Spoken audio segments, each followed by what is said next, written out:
very well know. As Elliot says here, will he be talking about Paddy Carr resignation as Donegal manager? Yeah, Paddy Carr obviously stepping down after 6 league games in charge. I suppose it's fair to say all did not go according to plan. And I suppose when you had the likes of Carl Lacey stepping away in the background and, murmurings of people not being happy, players not being happy, it shouldn't come as too much of a surprise. But at the same time, it's sad for someone like Paddy Carr, who I'm sure did give it his all, and I'm sure did give it everything he had, and it hasn't worked out. And I suppose that's life.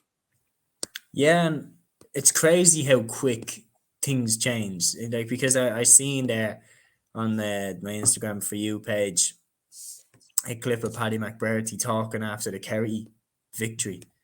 And, he was being confident in this Donegal side. And it was a very symbolic kick that McBrearty kicked, over the winner, the new captain, 14 on his back, Michael Murphy's number, and swings over the winner. And you're thinking Paddy Carr, new management team, Donegal beat the All-Ireland champions at home. Great start.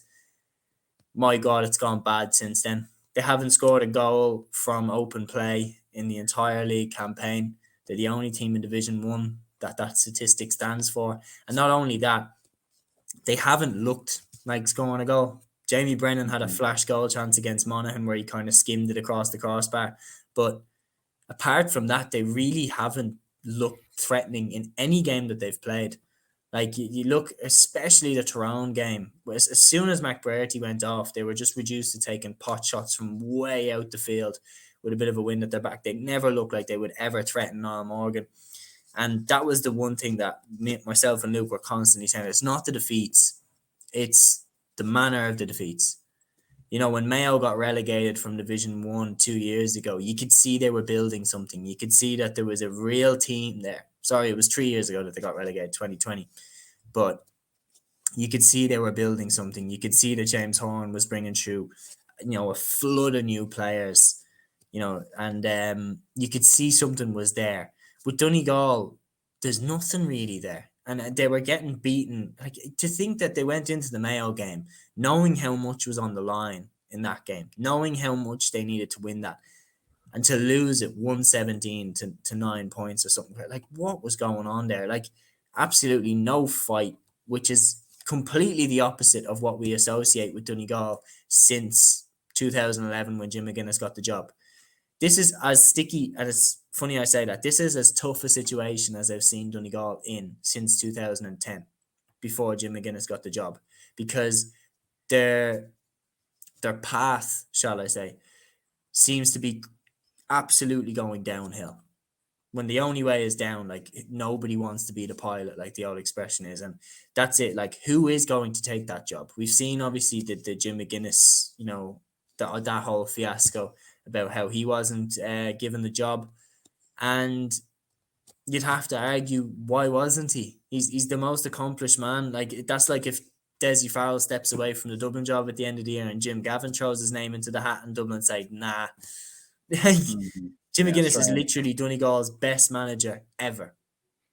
So why they wouldn't want him in is beyond me. Yeah, and I seen Kevin Cassidy was tweeting there saying time for Jim McGuinness to step up and everything else. Definitely no love lost.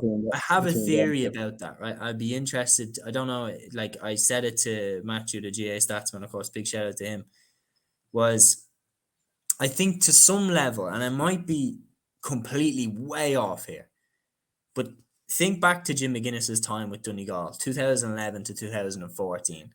An amazing 4 years for Donegal, GA, absolutely amazing. But also, that team was in controversy pretty much every game that they played. You think Jim McGuinness's first game as Donegal boss in the All-Ireland Championship, his first ever championship game with them, that was against Antrim.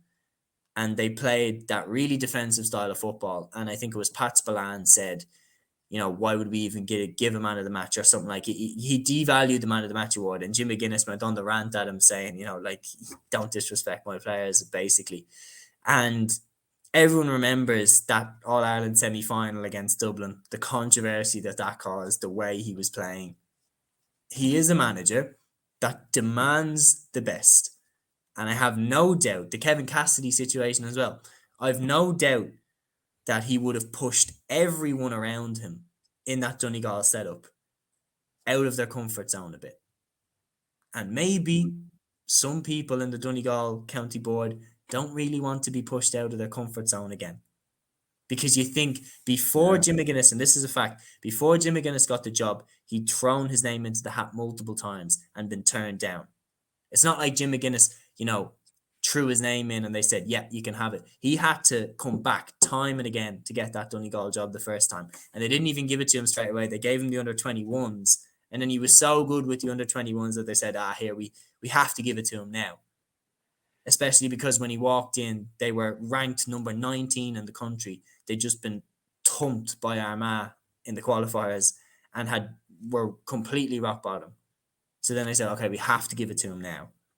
But if the same people in the county board that maybe didn't want him there the first time because they know that, he brings a bit of drama with him as well, maybe it's a similar attitude here. Because look at the Jim McGuinness, Jimmy's Winning Matches documentary. It's on YouTube. Joe Brawley clearly says, there's no doubt he was feared to some level.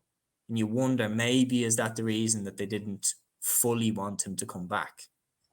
Yeah, no, it's actually a very good point. I think, I think you've hit the nail on the head there. You think him coming in, he'll probably ruffle up a few feathers, probably, without doubt, as you said, make the county board actually work a bit. Make them sort of do their job. And Paddy Carr, look, he's a bit of he's not, I don't know if I'd put him in the bracket as a Dublin legend, but he won an All-Ireland with Kilmacud Crokes. He's a proud Dublin man, and there was times before he was linked with the Dublin job many years ago, and it never quite materialised.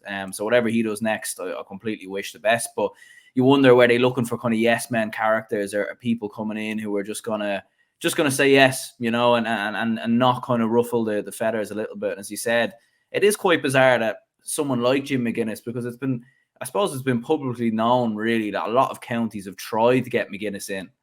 There's been murmurings about him being involved with Down and a few other things. Remember he's been linked with Mayo and all sorts of madness, really. Linked with Galway as well. Yeah, linked with Galway. We've seen him obviously do that training session. So you think he actually put his hat in the ring here. He's no reason to lie about this. He's no reason to lie about it at all. He's got completely nothing to gain. So yeah, it's very, very bizarre that they didn't consider him. But what do you think, though? Do you think he could be tempted to jump in mid-season? Or I hope so. So, because he definitely made the game more entertaining. Not in terms of his playing style. I don't think Donegal would be the game that you throw on definitely to watch for the entertainment, but definitely in terms of, definitely in his first year, I think he would come in and do a similar thing with Donegal if he got the job. I think he would come in and the first thing he would do would be to make them hard to beat, to make them tough, to make them scrappers again, like he did when he first came in. And then he would try and improve their attack, because their attack has been terrible, really, in the Division 1 so far. Even the game that they won against Kerry, they only scored 13 points in that game. So, their attack has never been shooting the lights out in the league so far. I think he would definitely try and get the best out of the likes of Oisin Gallen, Conor O'Donnell, Shane O'Donnell, players that undoubtedly have potential and are still young lads.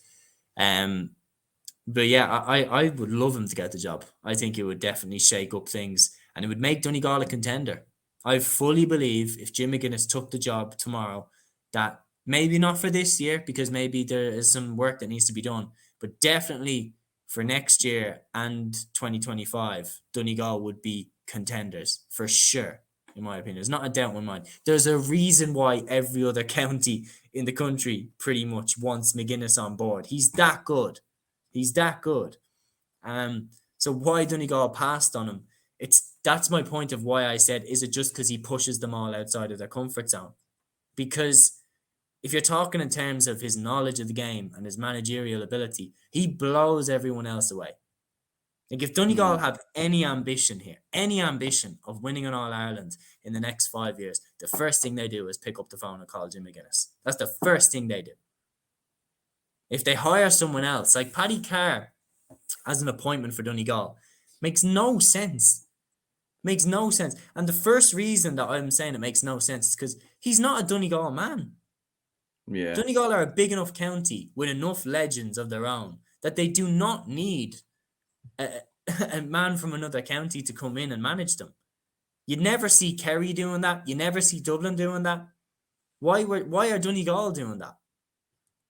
Like, it made no sense to me when I saw that. Like, why isn't even Michael Murphy offered the job? Maybe he was, but like you'd have to imagine that Michael Murphy will manage Donegal at some stage. Yeah. Like that type. Why did they not keep him around? His influence on the team is crucial. They probably offered it to him, but why not move heaven and earth to keep him around, even as a coach? I feel like if Jim McGuinness came in, the first thing he'd do is get Carl Lacey back in and Michael Murphy back in as his coaches. And by God, that would be a good Donegal management team. If they have any ambition, that's what they do. Yeah, like, and I think it would I think it would be a tougher job this time around than last time, just maybe with the fact that I think the rest of the country's improved. I think there's better. I think the Ulster province generally is better. Like, I think in 2010, 2011, it was in a strange place where it was Donegal, Monaghan were good, Tyrone were always kind of generally good, but like Armagh had completely fallen off a cliff. Tyrone, to an element, were actually rebuilding a little bit during those years.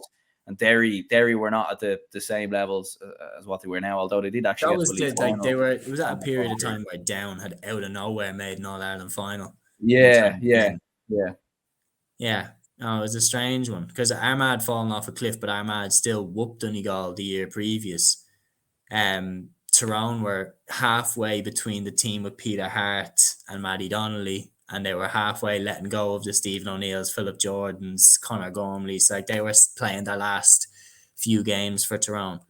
And yeah, no, it was a weird time for it, without doubt. And you think about the Kerry, even like the Kerry were a bit in a weird place as well at the time. Like, Dublin were obviously rebuilding too. They were about to win their first All-Ireland. Like, it was a strange time in Gaelic football. It was a time that score lines weren't generally reaching the high teens in terms of points.